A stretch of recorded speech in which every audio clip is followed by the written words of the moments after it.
My family survived the Vietnam War.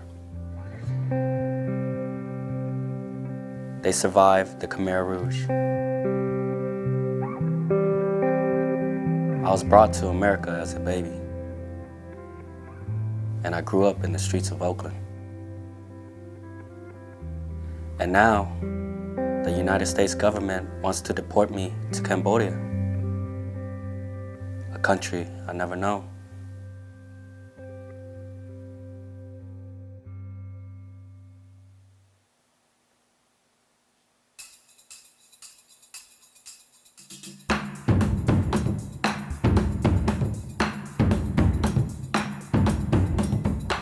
West Oakland was always known as a high crime area, but our neighborhood was cool. But then once you leave the neighborhood, walk outside of that block, oh yeah, it's a nightmare.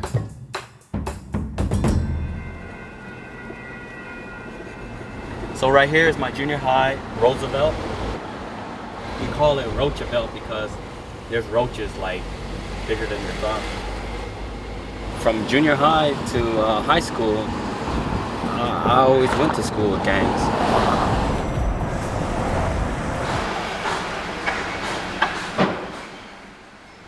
We're in East Oakland now.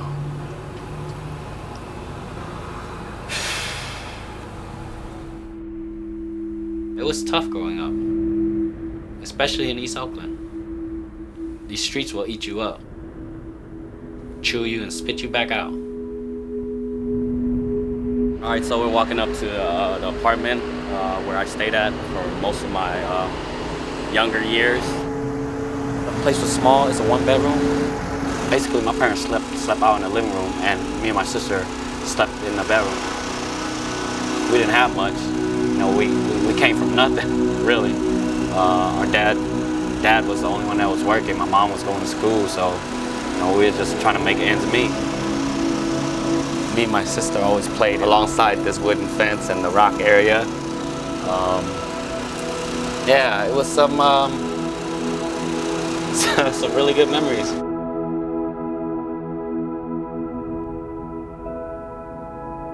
My full name is Supana Ching.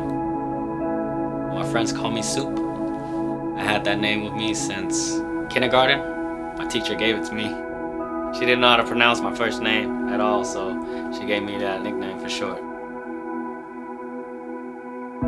It stuck with me all the way, and my friends from elementary to junior high to high school, that's all they know me by. My parents too.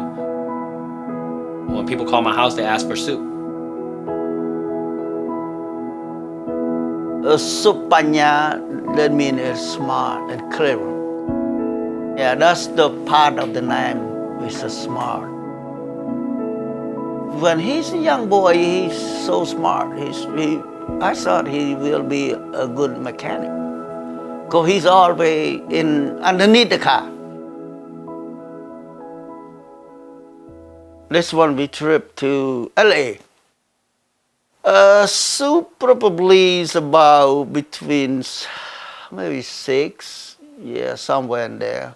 Oh, when he's young, he's pretty, cool. That's in West Oakland. That's my first home. We all live together. 10 or 11 people in the 3-bedroom home. We all packed in one house.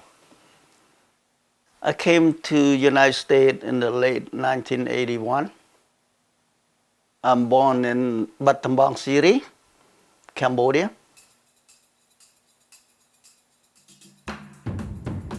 Battambang is western Cambodia, next to Thailand. From the time I grow up, my country always in the war between the tiger and the crocodile. Cambodia always try to get away from the war and get stuck in the war. It's hard, war doesn't do anything good for the people. And from there on, when the war started and the Khmer Rouge started, then we just run away for life into Thailand. That's what it is. Everybody, try to get away. It is a horrible. Mentally, it's all, suffer. It hard.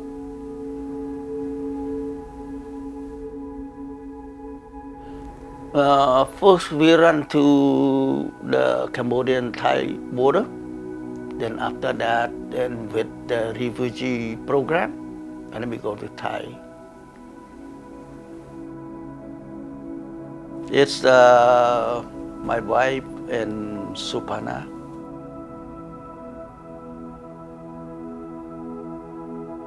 This look like he's in the hospital in the camp.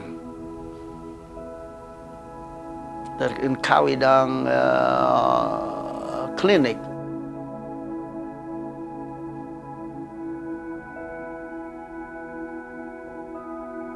I was born in a refugee camp in Thailand, January 11, 1981.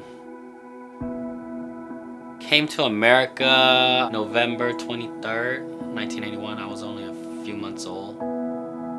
When we got to America, we all stayed in a house together, one big family, my dad's side. There's 5 sisters and 1 brother. Yeah, so we come from a very big family, and everyone stayed there. It was fun growing up. I had a lot of support from all my aunts and uncles. It was fun. To me, it was fun. West Oakland at the time when we moved in and lived there, I don't even recall having any Asian neighbors. Yeah, just us. We kind of stood out. That's why everybody was nice to us. When we moved to the apartment in East Oakland, we stayed at that apartment till the end of junior high. And then from junior high, we moved into a house further in to deep East Oakland. Not East Oakland, but deep East Oakland, over there in the 50s by the Coliseum. The further we moved away, the less I saw my aunts, uncles, friends, just everyone. I just had to start over everywhere I went. My life got tough. There were fights in high school every day. I was on that ride and I was just hanging out for dear life. I didn't graduate high school. I left Oakland High at the end of my junior year.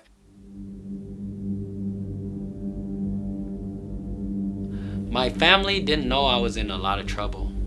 I never got into details with them.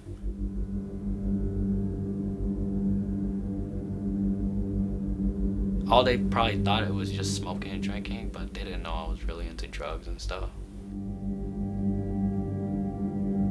I know that I shouldn't be doing all these bad things, but for some reason, I think I can fix everything. I'm scared to ask for help. I don't know how to ask for help.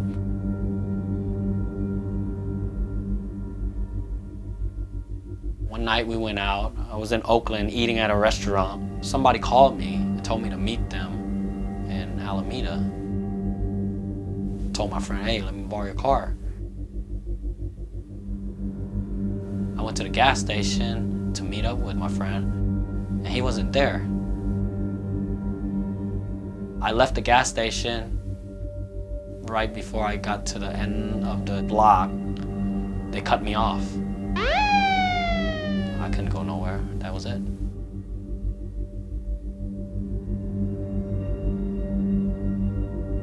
Are there any weapons or drugs in the car?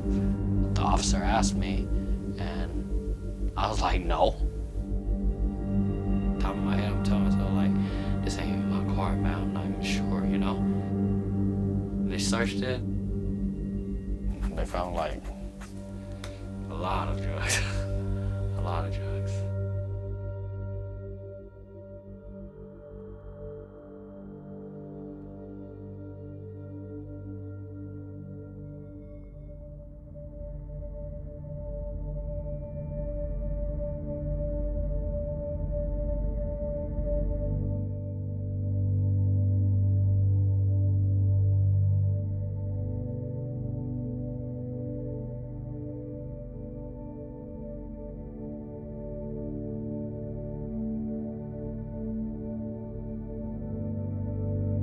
Prior to the Vietnam War, Cambodia was relatively peaceful.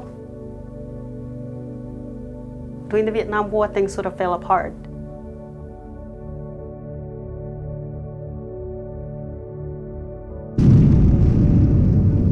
The Vietnam War wasn't just restricted to Vietnam. Spilled over to Southeast Asia, Laos, Cambodia.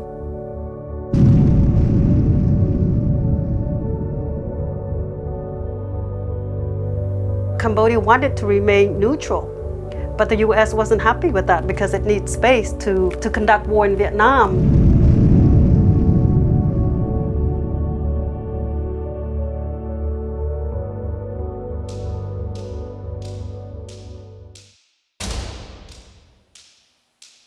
America had a lot of firepower. They just wiped out entire villages that were thought to be on the communist side. It was about communism. The fear of communists would take over Southeast Asia and therefore ultimately take over other parts of the world. And I think that the Vietnam War was really about that for the US. Cambodians were in this weird position. We know this is not about saving Vietnam or saving Southeast Asia. This war is about cultural identity, a sense of nationalism. I was born in Cambodia in the very last part of the Vietnam War, during the most turbulent times. The US was about to pull out. The Khmer Rouge was about to take control. I don't remember much other than the fact that I truly thought that I was going to die every day.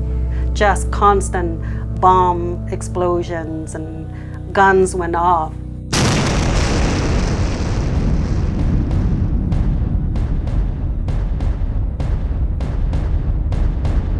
You see death, you hear explosion. So there's this constant fear of your life is about to end.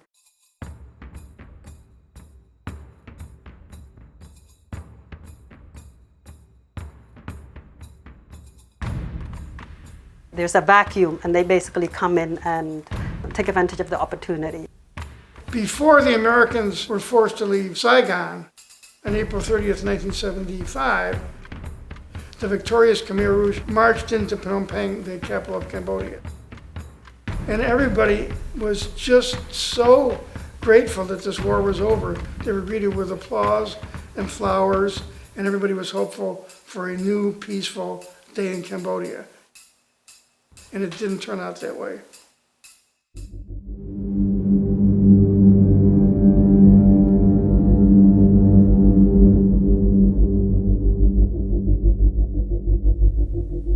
They were convinced that they would completely reorient Cambodian society. So they abolished money, they abolished Buddhism, they abolished the monarchy. Cambodia, year zero, form a truly communist society where we were not going to have any of the trappings of capitalism. Everybody's going to be equal, everybody's going to be the same, no money, everybody's going to be comrades. We're going to outdo the Chinese in Maoism. The Khmer Rouge really believe in ethnic cleansing. In order to take the country back to year zero, you have to cleanse the population, executing those who they perceive to be intellectual, killing those who were considered to be foreigners. Anybody who had a college education, who could speak a foreign language, who wore glasses, anybody who was with associated with the old regime was liable to be executed on the spot. And then the Cambodian populace was distributed into work camps where they were told to build dams and plant rice. When we were forced out from our home in 1975, we were told, leave with what you can carry, and that was it. We walked to rice field area. At first, we didn't really know what was going on. We were just told to hold tight and wait for further instructions. And then at some point, We were separated according to age and sex.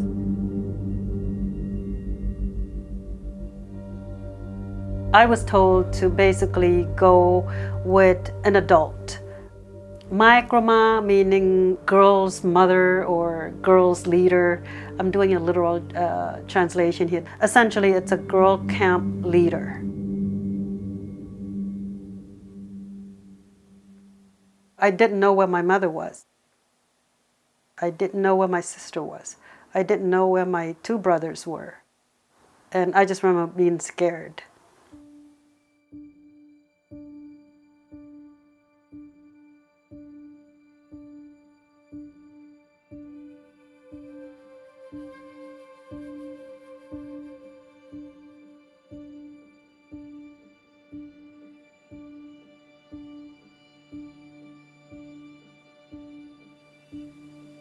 Under the Pol Pot regime, the country closed its border.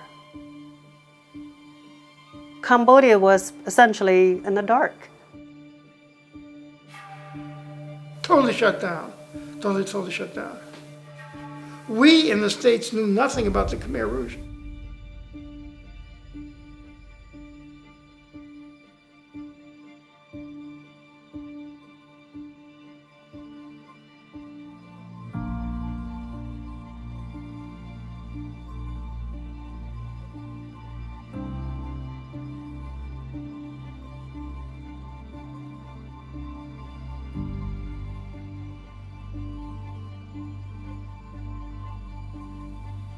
I remember I was still in the rice field. I was still moving fertilizer from one area to another. And all of a sudden, you could hear the bomb explosion. You could feel this sort of effect of things moving. I thought it was our girl camp that got bombed, but it was a little bit further. I ran. I ran and looked for my sister, my younger sister.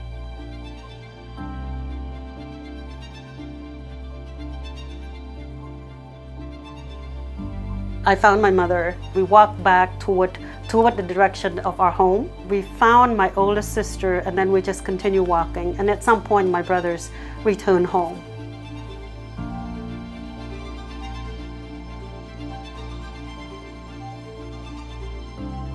But that was the end of the world.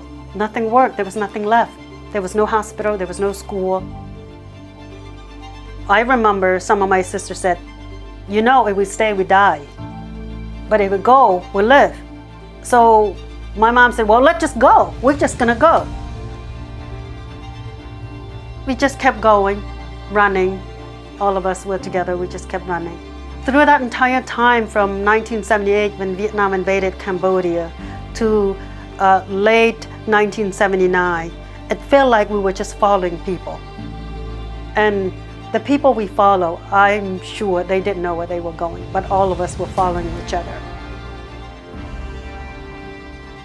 And I think we found the Red Cross. We didn't know who they were, but there were cars, there were trucks taking people, and we're like, oh, why don't we just do that? We'll go with them. We got on a truck.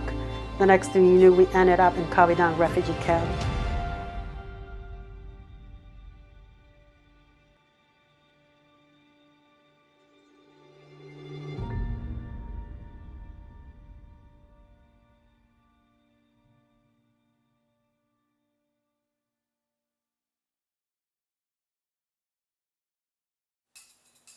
We got dumped in West Oakland.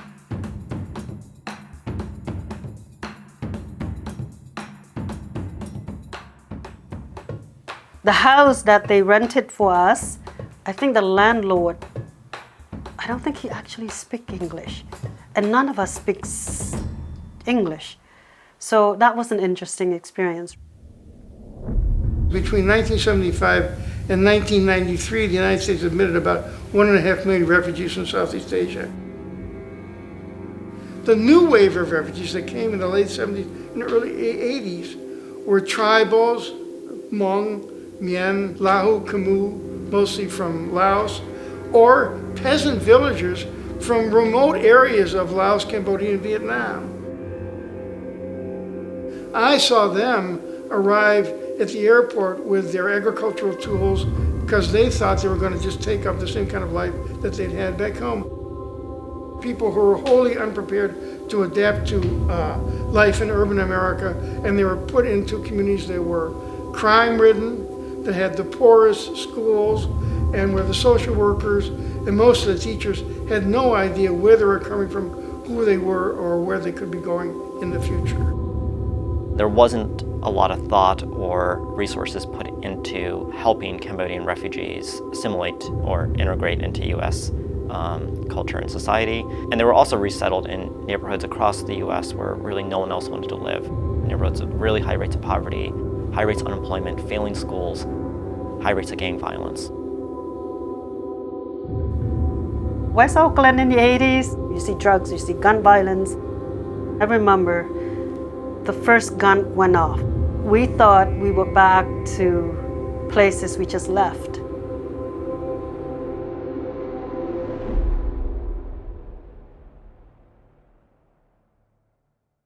Remember, we'd gone through a lot from the Vietnam War, the Pol Pot regime, the Vietnamese invasion, being abused at the border with the guerrilla, with the Khmer Rouge, with the Thai soldiers, and then again at the refugee camp.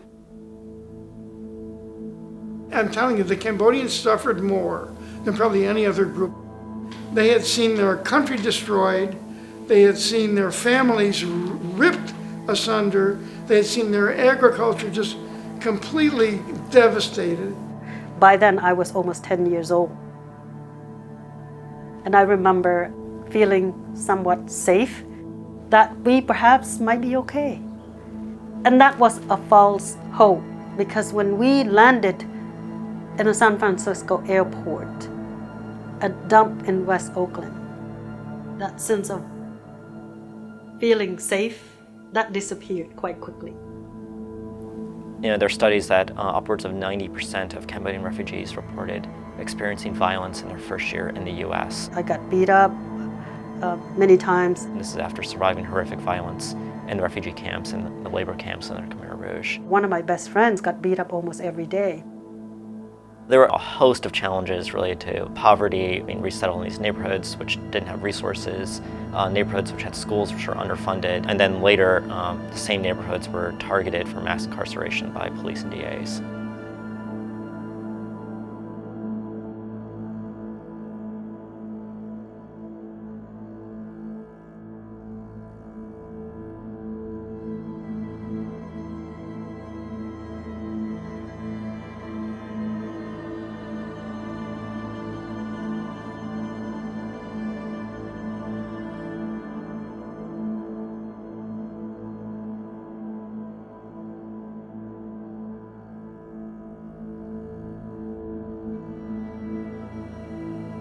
I was driving somebody else's car and I got pulled over.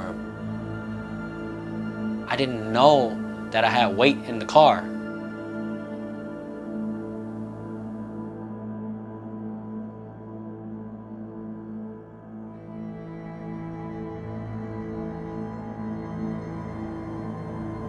I went in front of the judge and the judge straight up said, okay, you're admitting guilty to these charges here.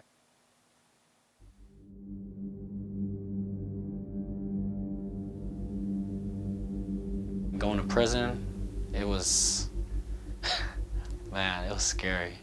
I was trying to keep it tight, not sticking out. To make time go by, I was working the entire time.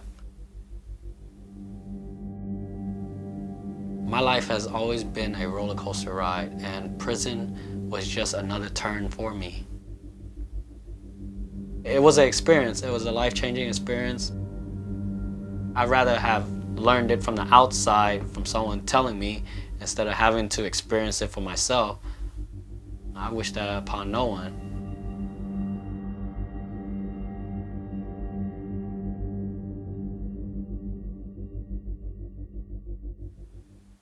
I was quiet when I got out. I was more careful, try to be discreet about everything, and I kind of you could say I matured. When I got out, everybody knew that I did time. Nobody asked me a single question, a single thing. I know most families, they're really open into sharing their feelings. When it came to my family, everything is just, we're not so much of an open book. Refugees have gone through a lot of trauma. The entire population was traumatized. We're talking about war type of trauma, violence in this country when they were first resettled. You have just this intense history of trauma. And then now what you have is transgenerational trauma. We know for a fact that trauma pass on. Trauma is transmissible.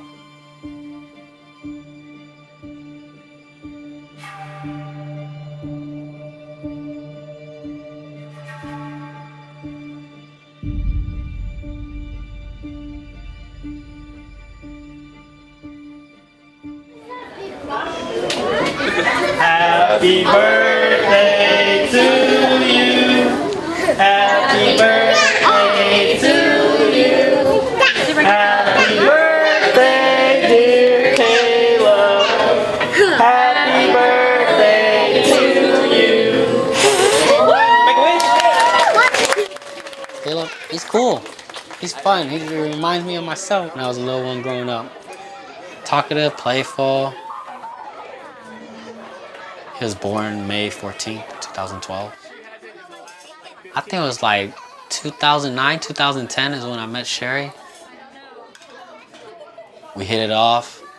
It didn't take very long, like a year or two later, she gave birth to my son. You want to take a picture with the bear? Huh? That is a great photo. Instead of giving him the stuff that I never had, I want to teach him the stuff that I wish I knew. That's more important to me. Thank you. Thank you. I didn't have a lot of moral support growing up, and I want to give that. I want to be able to give that to Caleb. My dad is a hard worker. You're not going to get your mommy. He's been all his life. I didn't get a lot of moral support from him because, you know, he's always busy working. I was having trouble at home. My parents, they were in the middle of like breaking up. It was hard. I didn't know what to make of it. I view Cambodian refugees a little bit different than all the other Southeast Asian refugees. The Pol Pot regime literally destroyed the fabric of what a cohesive family looks like. Some of these highland groups, right, the Mi and the Hmong, their communities is based on clan. Clan created cohesion. So when they came here, the clan managed the community. Cambodian refugees were different in that sense, that they didn't have that. They didn't have that foundation. And so you have Cambodian refugees who fall between cracks.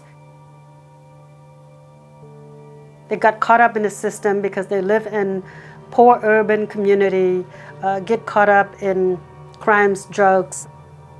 This generation of Southeast Asian refugee youth got funneled into the criminal system and then got funneled into the deportation system in the 1990s. From the time that I was released from prison, I would have to agree to checking in with immigration.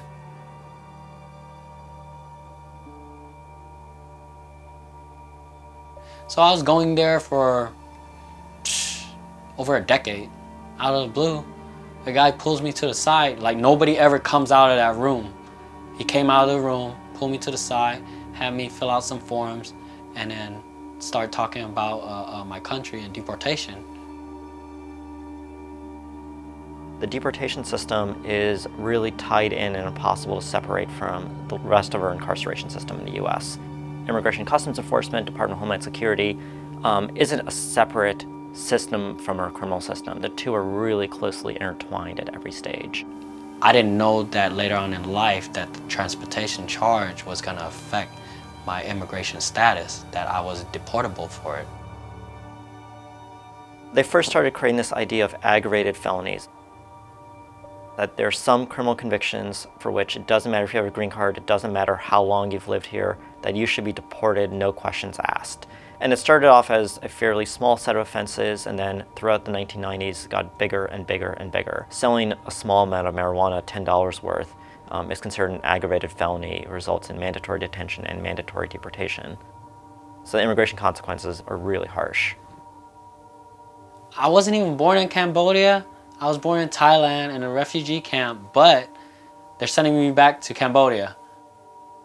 When Cambodians fled out of Cambodia, a lot of them went into Thailand. The generation that was born there, that generation has never set foot in Cambodia. But a lot of them are now facing deportation to Cambodia. I just don't get it. It's beyond me. They had green cards, which, is in theory permanent status. But for the generation of youth, a lot of them ended up getting funneled into the criminal system and then ended up losing their green cards and being ordered deported. For most of US history, being a permanent resident meant that it was permanent, but over time, Congress has passed these laws to get tough on crime, which meant that for even minor offenses, the US government can take away your green card. Being refugees, we were forced out. We are here because the US government did something to our native countries. We were forced out and we granted asylum here. Cambodian refugees. If they were born in refugee camps, in the case of Sue, this is the only home they know. There's no other home. Thailand doesn't recognize them as citizens. The US doesn't recognize them. Cambodia was not accepting people for deportation for a very long time. The US has escalated diplomatic pressure on Cambodia and other countries as well, especially refugee-sending countries, to get them to take part in deportations. That pressure has escalated dramatically under the Trump administration. I came here when I was 6 months old. I've been here all my life. I know nothing but here. All my friends and family is here. My son is here. Caleb, tell Aaliyah how old you're turning. I'm 27. A lot of it comes down to this idea that there are good immigrants and bad immigrants. Immigrants who have criminal convictions are unworthy of compassion or consideration. Here, I got some balloons for your kids. And should just be deported. That idea has been around for decades and is really based on this very narrow understanding of who's in our communities and who ends up in our criminal system. The first time I heard about that whole concept in the 80s when I was in high school, and in part because I kind of represent that model minority, the more successful refugee/immigrant. I have a bachelor, master, PhD in medical anthropology, master in social work. For others, maybe they got caught in the system and then they do their time, they got out and they work, they have a family, they moved on. It doesn't make that person less of a good immigrant or define them as a bad immigrant. When we're talking about the good immigrants versus the bad immigrants, we are single-handedly defining who deserve to be human beings, not who deserve to be an American.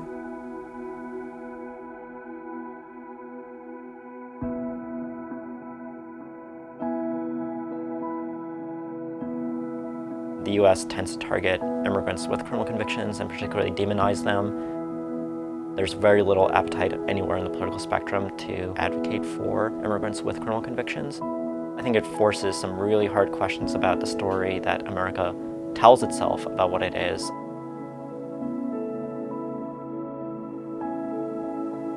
My parents came here thinking that it was safe. I've been here all my life.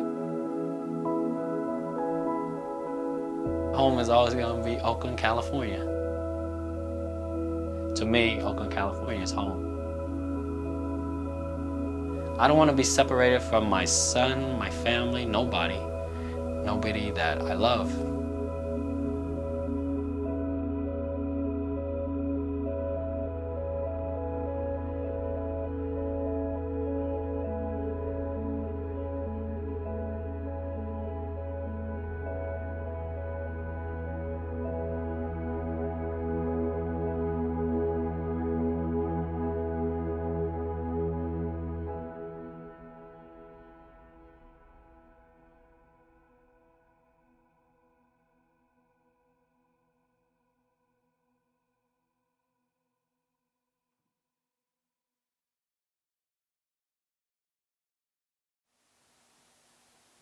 What I'm trying to do right now is I'm trying to keep myself in the States.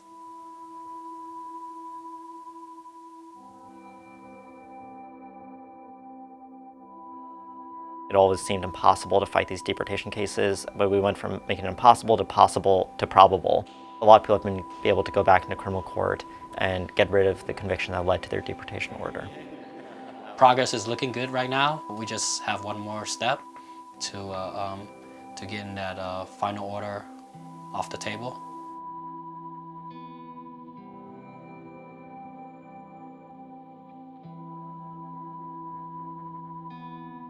It's definitely challenging, it's difficult to navigate, but it's possible for people to fight deportation.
It's written on my face, but take a look behind the curtain. I'm in a different place. I'm so free now. I'm so free.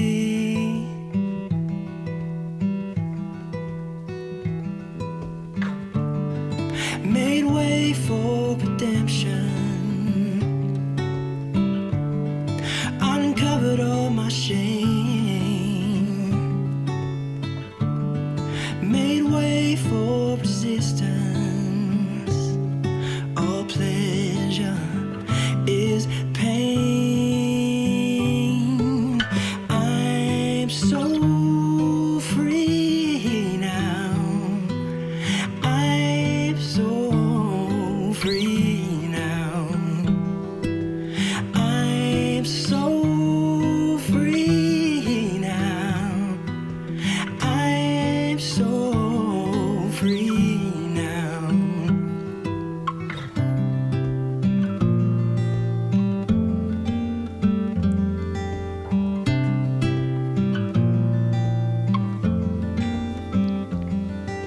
The past and future lies.